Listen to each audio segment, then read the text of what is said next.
नमस्कार दोस्तों, welcome to Puneet astrology. दोस्तों, आज हम बात करेंगे बृहस्पति के गोचर के बारे में और जो कि मिथुन राशि में होने वाला है मई 2025 से। ठीक है। और ये बृहस्पति देव 18 अक्टूबर 2025 से 5 दिसंबर तक कर्क राशि में भी जाएंगे। ठीक है। और फिर उसके बाद मिथुन राशि में वापस आके अपने परिणाम देंगे। तो एक बेसिक कॉन्सेप्ट रूल मान के चलते हैं कि देखिए, बृहस्पति जो है ना वो बुध को शत्रु मानता है और बुध बृहस्पति को शत्रु नहीं मानता। पर बृहस्पति देव बुध की राशि में ये गोचर होने वाला है। तो बृहस्पति की नेचर है, ऑक्सपिशियस इवेंट देते हैं, शुभ ग्रह, एक्सपेंशन है, धन के कारक है, औलाद के कारक है, बच्चों के कारक है, विद्या के कारक हैं। तो बेसिकली सारी चीजें होंगी, बट थोड़ा सा फ्रस्ट्रेशन डिले के साथ होंगी, थोड़ा सा परेशानी के साथ होंगी। तो जिस भाव में बृहस्पति देव बैठेंगे वहाँ पर ये आपको परेशानी ज़रूर देखने को मिल सकती है। या चीज़ें होंगी तो थोड़ा-सा स्ट्रगल के साथ होंगी। और बृहस्पति का दृष्टि तो अच्छा फल देती ही है। देखिए, 3 राशियों को बृहस्पति देव यहाँ पे दृष्टि देंगे, तुला राशि, धनु राशि और कुंभ राशि। ठीक है? सो बेसिकली आपके जिस भाव में भी ये राशि है वहाँ पे दृष्टि जाएँगी। तो मेष लगन वालों को हम सबसे पहले बात करते हैं मेष लगन। मेष लगन के तीसरे भाव में बृहस्पति का गोचर कहीं न कहीं छोटे भाई-बहनों में वृद्धि करेगा। छोटे भाई-बहनों के साथ आपके आप देखेंगे कि वो ग्रोथ कर रहे हैं, थोड़ा-सा आपको उनकी ग्रोथ नज़र आएगी। ठीक है? एक्सपेंशन देंगे, धार्मिक यात्राएँ हो सकती हैं, एजुकेशन से रिलेटेड यात्राएँ हो सकती हैं। अगर आप मास मीडिया मार्केटिंग कोई डॉक्यूमेंटेशन के काम में है तो उस समय वहाँ से आपको धन की वृद्धि होते हुए दिखेगी। या आप कुछ ऐसा काम कोर्स सीखना चाहते हैं, तो आप ये लर्निंग का सबसे अच्छा टाइम है। बृहस्पति देव तो वैसे ही एजुकेशन और ज्ञान के कारक हैं, सिखाने के ही आते हैं।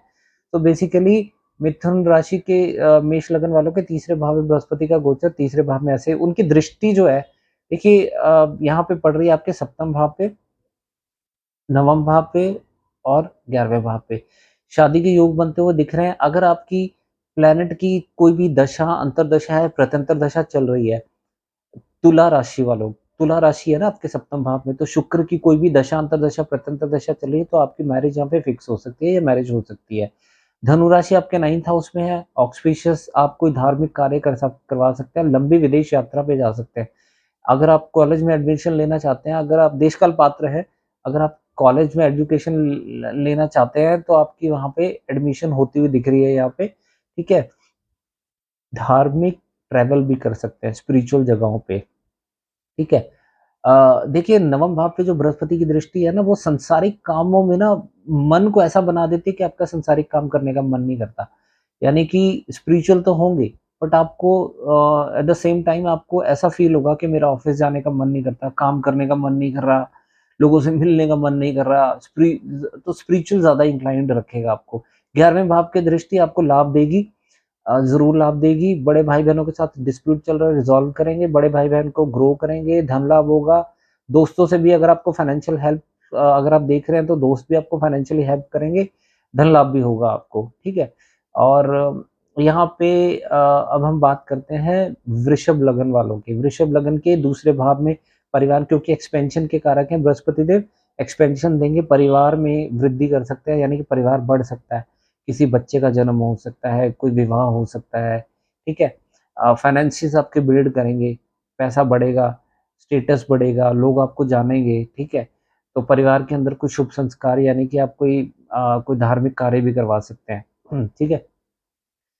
पंचम दृष्टि इनकी तुला राशि पे छठे भाव में आएगी, तो छठा भाव में तुला राशि पे दृष्टि, छठे भाव पे बृहस्पति की दृष्टि बहुत अच्छे आपकी परेशानियाँ कम करेगी। डिस्प्यूट चल रहे हैं, डिस्प्यूट रिज़ॉल्व, शत्रु आके आपसे खुद ही सॉरी फ़ील करेंगे कि यार हमने आपसे उलझ के या लड़ के गलती की है, सॉरी यार हम दोबारा से शुरू करते हैं, नई तरीके से अपनी दोस्ती शुरू करते हैं। या कोई और मामा-मासी से कोई डिस्प्यूट चलता आ रहा है तो वो भी रिज़ॉल्व हो जाएगा, इससे में अच्छे रिलेशन बनेंगे उनके साथ। ठीक है? कोई कोर्ट केस या लोन से रिलेटेड कोई प्रॉब्लम आ रहा है, बैंक का नोटिस से परेशानी थी तो इस समय पर वो डिस्प्यूट रिज़ॉल्व होता हुआ दिख रहा है ना? और यहाँ से आपके सेकंड हाउस से आपके अष्टम भाव पे सप्तम दृष्टि देखेंगे, धनु राशि, अपनी राशि को देख रहे हैं। कोई लंबी बीमारी चलती आ रही है तो आपको वहाँ पे निजात मिलेगी, यानी कि आपको रिलीफ मिलेगा। ठीक है? अचानक होने वाली घटनाओं से बचाएँगे। ट्रांसफॉर्मेशन दिख रहा है, कुछ ना कुछ चीज़ें बदलती। बट मैं दोबारा बताना चाहता हूँ, ये होंगी तभी जैसे धनु राशि जब-जब एक्टिवेट होगी दशांतर दशा या प्रत्यंतर दशा में, तब आपको ये सब चीज़ें होती हुई दिखेंगी। अगर मैं कुंभ राशि पे जैसे इनकी दृष्टि पड़ रही है 10वें भाव पे, जो इनकी नवम दृष्टि पड़ रही है, सॉरी, ठीक है? वो आपके 10वें भाव में कार्यस्थल में वृद्धि करेगी आपकी, यानी कि आपके प्रमोशंस हो सकती हैं या आपको वर्कलोड बढ़ सकता है, काम की ज़िम्मेदारी बढ़ सकती है, ठीक है? तो आपके ऑफ़िस में आने वाली सारी परेशानियों को दूर करेगा। फ़ादर की हेल्थ का कोई इश्यू है, वो भी रिज़ॉल्व हो जाएगा यहाँ पे, ठीक होता हुआ दिख रहा है। अब मिथुन लगन वालों के लगन पे ही गोचर कर रहे हैं, थोड़ा-सा अपनी हेल्थ का ध्यान रखें, थोड़ा शारीरिक थोड़ा-सा पीड़ा में रह सकते हैं क्योंकि मिथुन राशि मैंने आपको पहले ही बताया था वहाँ पे थोड़ा-सा शरीर को थोड़ा-सा कष्ट दे सकता है, इस समय अपनी हेल्थ का ध्यान रखें, ठीक है?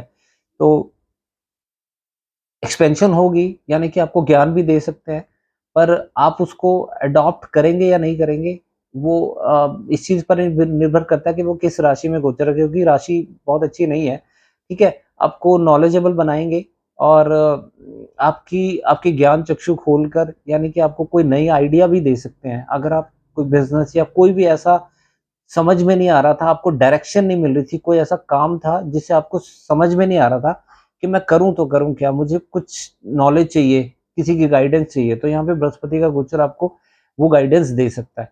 और पंचम भाव पे बृहस्पति की दृष्टि देखिए, शेयर मार्केट, सट्टा, जुआ, लॉटरी, अगर इन चीज़ों से तो आपको फाइनेंशियल गेन दे सकते हैं। अगर प्रेम प्रसंग था आपका टूट गया है, तो उसके साथ आप वो आपके जीवन में वापस आ सकता है या आ सकती है, ठीक है? लर्निंग आपको एजुकेट करेंगे, दिमाग में नए-नए आइडियाज़ देंगे, ठीक है? और सरकारी नौकरी के लिए अगर ट्राई कर रहे हो तो ये समय अच्छा है। सरकारी नौकरी भी लगने के चांसेस रहते हैं क्योंकि पंचम भाव पे गुरु की दृष्टि यही बताती है, लॉटरी अगर आप डाल रहे हैं, तो लॉटरी लगने के भी योग होते हैं, ठीक है?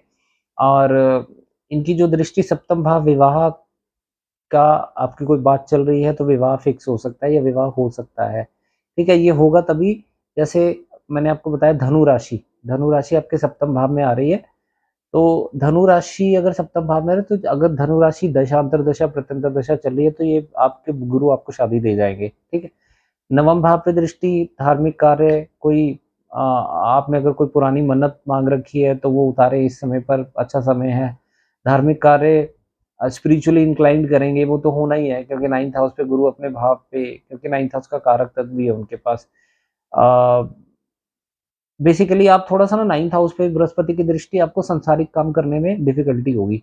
आपका मन सात्विक इतना कर देंगे, ये हो सकता है कि आपको थोड़ा-सा लगे कि यार मुझसे ना ऑफ़िस वर्क नहीं हो रहा, घर के काम नहीं हो रहे या बाहर जाने का, लोगों से ज़्यादा मिलने का मन नहीं कर रहा, स्पिरिचुअल रहने का मन कर रहा है। तो इस तरीके से परिणाम रहेंगे, ठीक है? और मतलब बीच में ना जो 18 अक्टूबर से ये कर्क राशि में जाएँगे, तो वो बहुत तेज़ी से परिणाम रहेंगे। अब दैट डिपेंड्स कि आप अपने लगन के हिसाब से निकाल लीजिएगा कि कौन से भाव में बृहस्पति देव जा रहे हैं, ठीक है? ये मैं आपके ऊपर छोड़ता हूँ। इसके अलावा अब मैंने बात करी है कर्क लगन वालों के लिए, ठीक है? कर्क लगन के 12वें भाव में, 12वाँ भाव देखिए, जुपिटर एक्सपेंशन करता है, 12वाँ भाव अपने कारक तत्व, 12वें भाव में जाके ना प्लैनेट अपने कारक तत्व, प्लैनेट बहुत वीक हो जाता है, कारक तत्व खो देता है। तो आपको कोई ना कोई आपको कन्फ्यूज़न होगी, आपको समझ में नहीं आएगा डायरेक्शन, क्योंकि नॉलेज नॉलेज देने वाला प्लैनेट ही अगर कन्फ्यूज़ हो गया या लॉस में चला गया, तो आपको ये टाइम परेशानी क्या है, आपको समझ में नहीं आएगा, आप डायरेक्शन लेस हो सकते हैं, ठीक है? बच्चे को प्रॉब्लम हो सकती है, औलाद का कारक है, एजुकेशन में रुकावट आ सकती है, ठीक है? अब कोई परेशानी आ रही है क्योंकि 12वाँ भाव मोक्ष त्रिकोण का भाव माना जाता है, तो आपको स्पिरिचुअली इंक्लाइंड रहें, क्योंकि 12वें भाव में ना वैसे भी मीन राशि आती है। तो आप इस समय पर ये टाइम स्पेंड करें अपने भगवान के साथ, उनकी उनकी शरण में रहें, उनसे प्रार्थना करें अपने दुःख काटने के लिए, क्योंकि भक्ति भक्ति जो है ना वो बेसिकली दुःख काटने का सबसे अच्छा साधन माना जाता है। इंस्टेंट रेमेडी है। चलते-फिरते कोई दुःख आ गया, अचानक से भगवान का नाम लेना जप कर दे तो आपकी प्रॉब्लम्स कम हो जाती हैं। तो बेसिकली 12वें भाव पे बृहस्पति का गोचर आपको इस तरीके से वहाँ पे परेशानी दे सकता है। पर बृहस्पति की दृष्टि चौथे भाव पे है, ठीक है? ऐसा ज़रूरी नहीं है कि कोई कन्फ्यूज़न हो रही है या कोई परेशानी आ रही है, तो आप कुछ और कर ही नहीं सकते, ठीक है? आप अपने माइंड को डाइवर्ट करने के लिए 4th हाउस पे दृष्टि, आप घर के लोगों के साथ टाइम स्पेंड कीजिए, वहाँ घर के कार्य पकड़िए, घर का कुछ काम सँवारिए, ठीक है? कोई आपकी गाड़ी टूटी हुई है, रिपेयर कराएँ, घर का मतलब एंगेज रखें, अपने माइंड को रखें, बिज़ी रखें। तो चौथे भाव पे कहीं न कहीं हो सकता है कि आप बड़े टाइम से सोच रहे हैं कि वाहन खरीदना चाहते हैं, तो आप उस समय पर आपको ये गाड़ी खरीदने का भी मौका मिल सकता है। तो बेसिकली बृहस्पति की दृष्टि है अमृत, वो आपको 4th हाउस पे दृष्टि दे रही है, तो वो चाहती है कि आप इस समय 4th हाउस से फ़ोकस करें, ठीक है? और अपना घर का ध्यान रखें, मदर का ध्यान रखें। इस समय आपकी मदर की हेल्थ अगर खराब जा रही थी, तो वो अब रिज़ॉल्व हो सकती है, यानी कि ठीक हो सकते हैं वो। क्योंकि अभी जो प्रेज़ेंट टाइम चल रहा है ना, प्रेज़ेंट टाइम का गोचर जो है ना, राहु, शनि, बुध, शुक्र इकट्ठे चल रहे हैं, तो इन्होंने बहुत तबाही मचा रखी है, बहुत जगह प्रॉब्लम्स आ रही हैं। किसी को टाँगों बॉडी पेन्स तो एक बहुत नॉर्मल सुनने को आ रहा है, ये सब चीज़ें। तो ये गोचर के बाद ये बृहस्पति का गोचर होपफुली बहुत चीज़ें ठीक करेगा। और छठे भाव पे दृष्टि आपके शत्रु आके माफ़ी माँगेंगे, सॉरी फ़ील करेंगे, आपके डिस्प्यूट रिज़ॉल्व हो सकते हैं। कोई पेट की तकलीफ़ है वो दूर हो सकती है, ठीक है? छोटे इंटेस्टाइन्स देखते हैं। आप कोई लोन या किसी कर्ज़े में फँसे हुए हैं, तो इस समय पर आपको कोई सॉल्यूशन मिल सकता है कि जिससे आप अपने कर्ज़ों से बाहर निकल सकते हैं, अपनी प्रॉब्लम्स का सॉल्यूशन ज़रूर दे सकते हैं। अष्टम भाव पे लंबी बीमारियों से निजात मिलेगी, ट्रांसफ़ॉर्मेशन, कुछ बदलाव सा दिख रहा है, ठीक है? यहाँ पर आप देखिए पॉज़िटिव बदलाव ही है क्योंकि बृहस्पति की दृष्टि कभी भी नुकसान नहीं है। आने वाले कष्ट, अचानक होने वाले एक्सीडेंट्स, अचानक होने वाली घटनाएँ उसे बचाएँगे। ससुराल से कोई डिस्प्यूट है इस समय पर वो रिज़ॉल्व हो जाएगा। ससुराल से कोई खतरा महसूस कर रहे हैं, डर महसूस हो रहा है कि यार मेरा कोई डिवोर्स केस चल रहा है या मुझे कोई ससुराल से खतरा है, तो इस समय पर आपको उस खतरे को रोक देंगे बृहस्पति देव की दृष्टि अष्टम भाव पे ये बताती है, ठीक है? और ये तब आप महसूस करेंगे जब अगर आपकी प्लैनेट जैसे आपके अष्टम भाव पे कुंभ राशि आ रही है। कुंभ राशि जब भी दशा, अंतर्दशा, प्रत्यंतर दशा चल रही होगी तो बृहस्पति की दृष्टि आपको यहाँ पे ऐसा फल ज़रूर देगी। तो ये कर्क लगन वालों के लिए था, ठीक है? अब सिंह लगन वालों के 11वें भाव में क्या बात है क्योंकि लाभ भाव में गोचर हो रहा है, पैसा आएगा, धन आएगा, दोस्तों से फाइनेंशियल हेल्प मिलेगी, बड़े भाई-बहनों से फाइनेंशियल हेल्प मिलेगी, बड़े भाई-बहन ग्रो करते हुए नज़र आएँगे। बड़े भाई-बहन हो सकता है कि आपको एजुकेट करें, कुछ गाइड करें, ठीक है? और कहीं न कहीं ऑस्पिशियस इवेंट देता है। 11वां भाव पार्टीज़ करने का है, कोई गेट टुगेदर होना हो या कोई इवेंट होना हो, तो आपको पार्टीज़ में जाने के लिए हो सकता है कोई स्पिरिचुअल इन्विटेशन आए आपको, जिसके कारण आप वहाँ पे किसी के घर में जाके स्पिरिचुअली कोई किसी ने कीर्तन या जगराता रखा है, वहाँ पे आपको अटेंड करने का मौका मिल सकता है, ठीक है?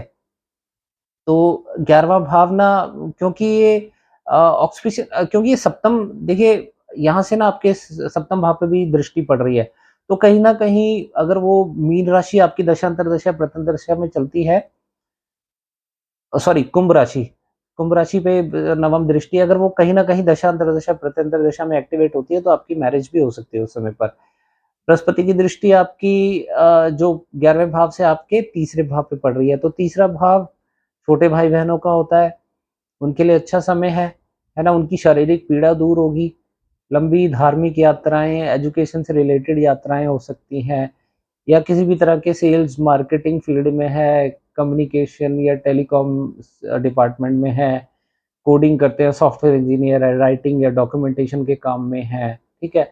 कुछ चीज़ इनिशिएट करना चाहते हैं या इनिशिएट की थी उसमें कोई दिक्कत आ रही है, तो इस समय पर मान लें तीसरा भाव शुरुआत देता है किसी किसी भी चीज़ की। अगर आपने कोई चीज़ शुरुआत की हुई है, उसमें अगर कोई किसी तरह की दिक्कत आ रही है, वो आगे बढ़ नहीं पा रहा काम, तो इस समय बृहस्पति की दृष्टि उस काम को आगे बढ़ाएगी। पंचम भाव पे शेयर मार्केट, जुआ, सट्टे, लॉटरी से आपको धन लाभ हो सकता है, ठीक है? प्रेम प्रसंग टूटा हुआ था तो इस समय पर आपके पैचअप हो सकते हैं। एजुकेट करेंगे, लर्निंग, गवर्नमेंट सर्विस अगर आप गवर्नमेंट सर्विस में हैं, तो कुछ शुभ घटना सुनने को मिल सकती है, ठीक है? और पंचम भाव एजुकेशन का है, बच्चों का है, बच्चों को कोई शारीरिक पीड़ा थी वो दूर होगी और बहुत अच्छा समय है और मैंने आपको सप्तम भाव के बारे में ऑलरेडी बता दिया। कन्या लग्न वालों के लिए दशम भाव पे बृहस्पति का गोचर देखिए होगा थोड़ा-सा स्ट्रगल के साथ पर कुछ ना कुछ पॉजिटिव और एक्सपेंशन होगी। कोई बड़ा काम या यानी कि आपके काम में वृद्धि होगी। थोड़ा-सा स्ट्रगल के साथ थोड़ी-सी यहाँ पे मेहनत आपको करनी पड़ेगी। पिता की हेल्थ का ध्यान रखें, ठीक है? और कहीं न कहीं देखिए दशम भाव हमारे कर्म का है। तो बृहस्पति देव, आप जो भी कर्म पास्ट में किए हैं या अभी मेहनत करेंगे तो बृहस्पति देव आपको उसका अच्छा फल देंगे। परिवार में दृष्टि सेकंड हाउस, जो आपकी तुला राशि आ रही है, जब भी तुला राशि की दशा अंतर्दशा प्रत्यंतर दशा चल रही होगी तो ये उस समय पर आपको परिवार में वृद्धि देंगे, धन का लाभ देंगे। किसी भी तरीके से हो सकता है, अचानक रैंडम भी हो सकता है, कोई आपकी लॉटरी लग जाए, कुछ हो जाए, किसी भी तरीके से दे सकते हैं, ठीक है। सो परिवार में स्टेटस बढ़ेगा, लोग आपको जानेंगे, है ना।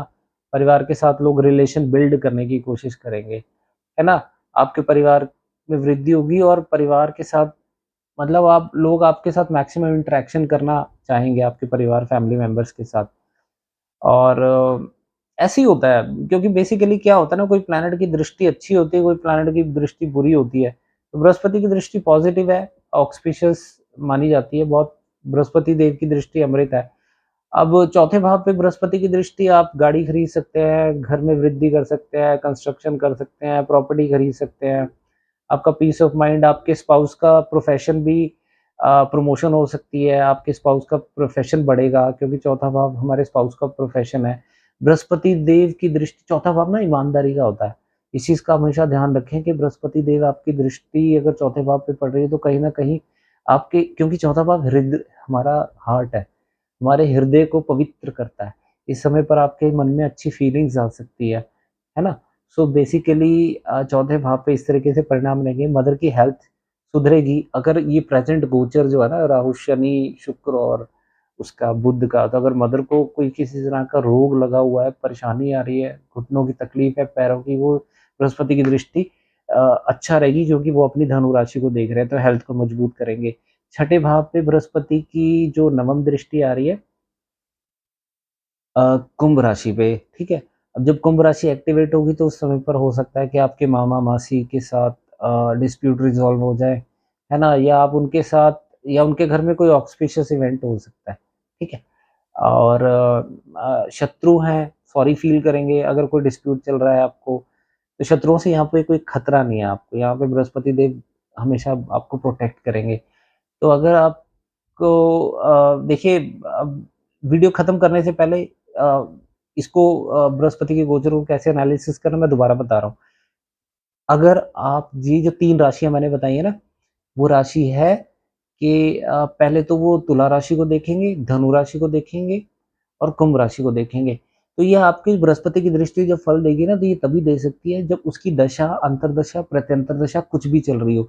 तब ये आपको ये बृहस्पति की दृष्टि ज़रूर ऐसे फल देके जाएगी। सो दोस्तों, इससे पहले मैं वीडियो खत्म करूँ, मैं दोबारा से रिक्वेस्ट करता हूँ, अगर आपको वीडियोस अच्छी लगी हो तो प्लीज़ चैनल को ज़रूर सब्सक्राइब करके जाएँ, बहुत इंपॉर्टेंट है मेरे लिए। एंड कंसल्टेशन के लिए आप मेरे से बात कर सकते हैं, मेरा नंबर डिस्क्रिप्शन बॉक्स में अवेलेबल है, ईमेल के थ्रू भी कंसल्टेशन बुक कर सकते हैं।